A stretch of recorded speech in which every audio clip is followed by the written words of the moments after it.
This is Rayu TV. Hello, welcome to Learn the Laws of the Game with Rayu. This is episode number 4. Previous episode, I was able to do a rundown of a layman's understanding of the laws of the game. If you recall very well, we talked about 17 laws of the game. Now, we're going to be picking the laws one after the other so that you'll be able to understand each law and what is behind them. And of course, the first law is the field of play. Law 1. What is Law 1? Law 1 deals with the field of play, like the playing surface where you play football. Now, the playing surface of football is in form of a rectangle.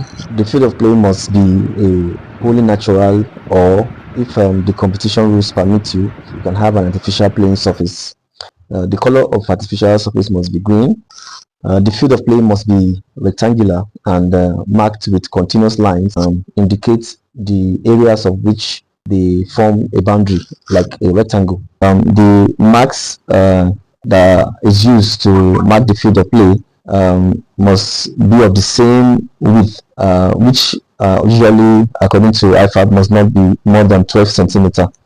The two longer boundary lines are called touch lines, while the two short lines are called goal lines. The length and breadth of the field of play can be in two forms. You see that you have a 120 meter or you have a 90 meter as the length of the field of play, while the width, that is the short side of the field of play, is 90 meters, or you can also have a 45 meter as the short side, that's the width of the field of play.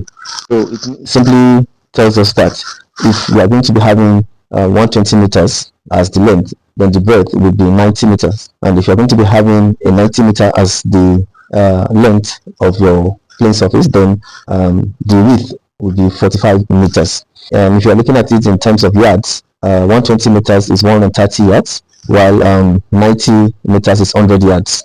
Of course, 90 meters is 100 yards, and then the 45 meters is 50 yards. So that's the length and breadth of the playing surface that we're talking about. The field of play is divided into two halves by a halfway line, or what some refer to as the center line. This center line joins the midpoints of the two touch lines.